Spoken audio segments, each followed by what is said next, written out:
Illustrator पे एक mirror effect देखने वाले हैं जो आपको शायद लोगो डिज़ाइनिंग में हेल्पफुल बैठ सकता है। तो सबसे पहले हम यहाँ पे वेब पे आ रहे हैं, अपनी एक नॉर्मल फाइल ले रहे हैं, लैंडस्केप फाइल ले रहे हैं, क्रिएट कर रहे हैं। तो मिरर इफेक्ट क्रिएट करने के लिए देखो क्या करना है। सबसे पहले हम यहाँ पे एक लाइन टूल ले रहे हैं, शिफ्ट के साथ वर्टिकल फॉर्म में हमने एक प्रॉपर क्या बना दी, लाइन ड्रॉ कर दी। शिफ्ट के साथ हॉरिजॉन्टल फॉर्म में हमने क्या क्रिएट कर दी, लाइन क्रिएट कर दी। और जो लाइन क्रिएट करी वो दोनों साइड से हमने पेंच से प्रॉपर क्या करा रखी है, टच करा रखी है ना। सिलेक्शन टूल में आ रहे हैं, दोनों ही लाइंस का हम यहाँ पे क्या ले रहे हैं, सिलेक्शन, ठीक। और विंडोज़ में आ जाएं, यहाँ पे ऑप्शन हमने अपना अलाइन ओपन करके रखा हुआ है, विंडोज़ अलाइन ऑप्शन ले लेते हैं। हॉरिजॉन्टली और वर्टिकली हमने इसको पूरी तरीके से क्या किया, अलाइन किया। ध्यान रखना होगा कि यहाँ पे अलाइन टू क्या रहा है, हमारा आर्टबोर्ड पे आउटपुट हमारा सेट होना चाहिए, ठीक। तो वो हमारे पेज के सेंटर पे क्या होगा, प्रॉपर वे में अलाइन करेगा, है ना। तो अभी तक बिल्कुल नॉर्मल चले हैं। दो लाइंस क्रिएट करी, एक हॉरिजॉन्टल एक वर्टिकल, उनको सेंटर पेज से हमने क्या कर दिया, प्रॉपर अलाइन कर दिया। कहाँ पे आ रहे हैं, विंडोज़ में आ रहे हैं और लेयर पैनल ले रहे हैं। हम लोग ने मैश टूल पढ़ते समय लेयर का यूज़ किया हुआ है ना। तो फिर से अब ये पैनल देखो कितना इंपॉर्टेंट है, फिर से हम ओपन कर रहे हैं। ये हमारा लेयर 1 के नाम से आउटपुट क्या हो रहा है, शो हो रहा है। अगर ध्यान से देखें इसके अंदर तो हमें ये दो अलग अलग लाइंस की क्या मिल रही हैं, वो लेयर्स मिल रही हैं, ठीक। एक और लेयर क्रिएट कर रहे हैं ताकि आपको कोई कन्फ्यूज़न ना हो। तो उसके लिए हम यहाँ पे एक फिर से लाइन टूल ले रहे हैं और एक शेप हमने यहाँ पे क्या किया, क्रिएट किया। इसका लास्ट पॉइंट इस साइड रखते हैं ताकि ये फॉर्म हमें बनता हुआ दिखे, ठीक। और कहाँ पे जा रहे हैं, विंडोज़ में जा रहे हैं और क्या ले रहे हैं, ब्रशेस। तो इसके इस लाइन को सिंपल लाइन ना रख के ब्रशेस के थ्रू हम लोग यहाँ पे अपना डिज़ाइन चेंज करते हैं। ब्रशेस में मान लो हमने यहाँ पे एरो फॉर्म ले लिया, ठीक। थिकनेस थोड़ी सी बढ़ा देते हैं ताकि और ठीक से दिखे। तो इस साइड हमने ये एरो फॉर्म इस डायरेक्शन में क्या किया, पुट किया, है ना। क्या कर रहे हैं देखो भाई, इन सब लेयर्स के बाद के साइड में देखो एक सर्किल दे रखा है ना। इसे हम लोग टारगेट सर्किल बोलते हैं, ठीक। तो इस सर्किल को हमें यहाँ से देखो इस वाले का भी ले रहे हैं, शिफ्ट के साथ इस टारगेट सर्किल को भी ले रहे हैं, इसको भी टारगेट कर रहे हैं। बचा हमारा कौन सा, सबसे टॉप लेयर वाला सर्किल। और शिफ्ट के साथ इस सर्किल को भी हमें यहाँ पे क्या करना है, पुट करना है, सिलेक्शन में लेना है। तो ये सारे टारगेटेड सर्किल्स हमने यहाँ पे क्या किया, देखो सिलेक्शन में लेंगे। कहाँ पे आ जाना है, इफेक्ट्स में आ जाना है, डिस्टॉर्ट एंड ट्रांसफॉर्म में जा रहे हैं। और यहाँ पे ऑप्शन कौन सा देख रहे हैं, ट्रांसफॉर्म। जब हमने ट्रांसफॉर्म लिया तो यहाँ पे 3 मेन वैल्यूज हमें मिल रही है, हॉरिजॉन्टल, वर्टिकल, यानी ये स्केल को ट्रांसफॉर्म करेगा, ये मूव टूल के लिए दे रखा है और ये रोटेशन के लिए दे रखा है। अभी बस हमें इसके अपोजिट में सिंपल कॉपी निकालनी है। तो उस सिचुएशन के लिए नंबर ऑफ कॉपीज हमने कितनी पुट करी, 1। अभी कोई कॉपी में नज़र नहीं आई, है ना। और दूसरा यहाँ पे जो उसका सेंटर है, जैसे हमने पेज के सेंटर पे लाइंस ले रखी, वैसे यहाँ पे भी इसके सेंटर को यहीं पे रखा हमने, कॉर्नर या लेफ्ट साइड या राइट साइड नहीं रखना है। तो ये सेंटर पॉइंट बिल्कुल इसके सेंटर पे हमने पिक कर रखा है ऑलरेडी। यहाँ पे अब 2 डायरेक्शन मिल रही है, रिफ्लेक्ट एक्स और रिफ्लेक्ट वाई। अगर इसके अपोजिट में चाहिए तो रिफ्लेक्ट एक्स हमने किया, वो देखो अपोजिट में आ गया, ठीक। अगर हम इसको बंद कर दें थोड़ी देर के लिए, रिफ्लेक्ट वाई करें तो वो उसके नीचे आ गया, रिफ्लेक्ट होकर। अब एरो ऐसा है लेफ्ट से राइट डायरेक्शन में, तो जब अपोजिट हुआ तो मैं यहाँ पे पता नहीं चल पा रहा है, लेकिन एक्चुअली उसने वाई डायरेक्शन में से क्या किया हुआ है, रिफ्लेक्ट किया हुआ है ना। तो हमने यहाँ पे बंद किया, एक्स में ऑन किया। ऐसा भी कर सकते हैं, रिफ्लेक्ट एक्स और वाई दोनों कर देते हैं।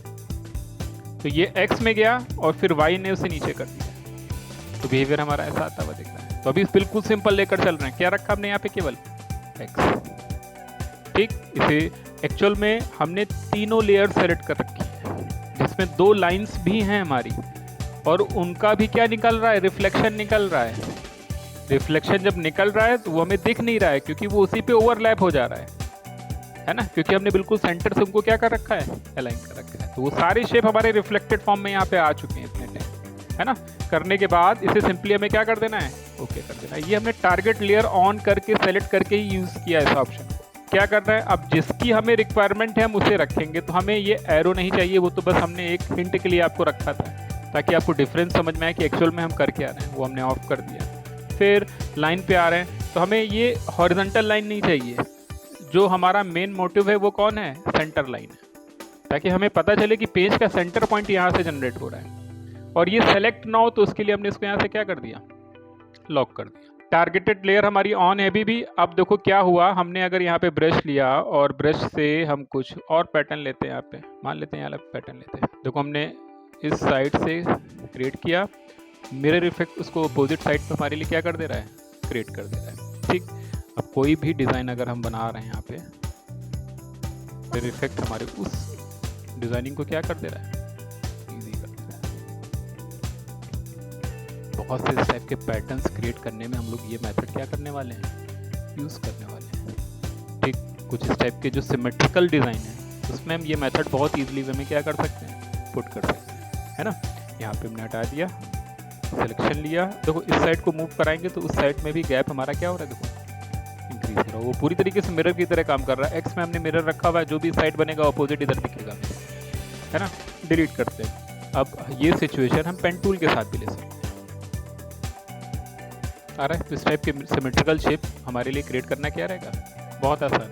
केवल हाफ पोर्शन बना रहे हैं, बहुत ईजी वे में वो दूसरा साइड हमारे लिए क्या कर रहा है, क्रिएट करके दे रहा है। क्लोज शेप भी ले सकते हैं, कोई दिक्कत नहीं। तो हमने यहाँ पे सर्किल पुट किया, इसीलिए वे में हम जो भी यहाँ पे चेंजेस कर रहे हैं, जो भी आउटपुट पुट कर रहे हैं, तो इसमें कलरिंग नहीं हो सकती क्योंकि ये ओपन पाथ है अभी हमारा। हमने इसको क्लोज तो किया नहीं है, वो बस उधर की तरफ क्या निकाल दे रहा है, मिरर।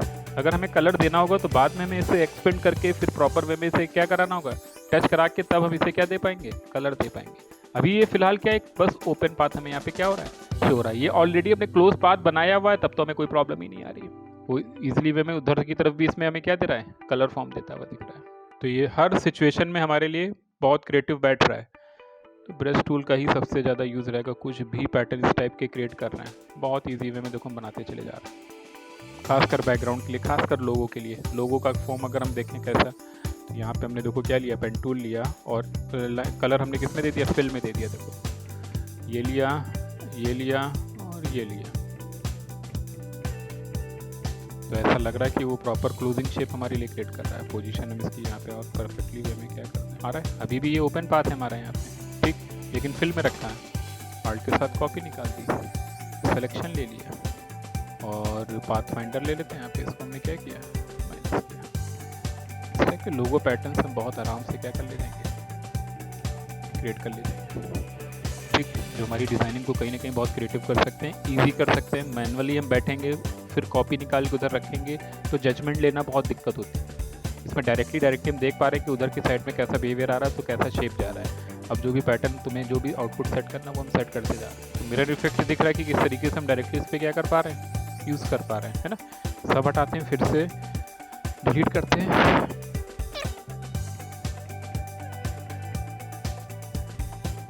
अगर हमने बिल्कुल सेंटर पे बना दिया तो वो ग्राफिक्स उस पर क्या कर देगी, ओवरलैप कर देगी। सही है। अब इस मोड से बाहर आना बहुत ज़रूरी है। ठीक है, जब तक हम बाहर नहीं आएंगे तब तक ये मिरर चलता ही रहेगा। एक टाइम बाद हमें अब लग रहा है कि अब हम नॉर्मल तरीके से इस पर वर्क करना चाह रहे हैं। ठीक, तो सारा सिलेक्शन लेना है, ऑब्जेक्ट में जाना है, क्या कर देना है, एक्सपेंड। अभी भी ले रहा है, कंट्रोल Z। अपना लेयर पैनल हम सब ऑन कर दें, पूरा सब सिलेक्शन ले लें। यहाँ पे पूरा सिलेक्शन,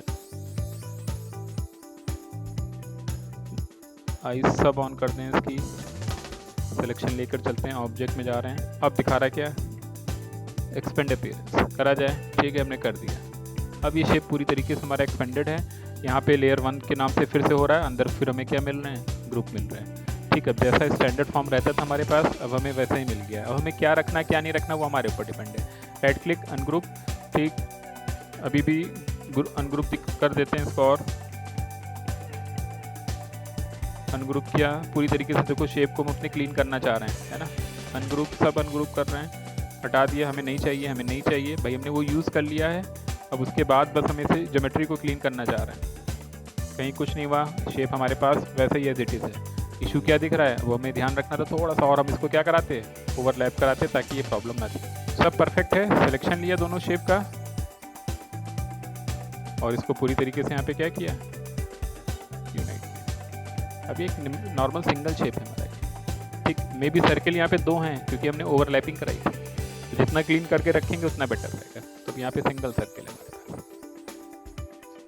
समझ में आ रहा है। तो जहाँ पे भी इस टाइप के सिमेट्रिकल शेप होंगे वहाँ पे हम इस मेथड को क्या करेंगे, यूज़ करेंगे।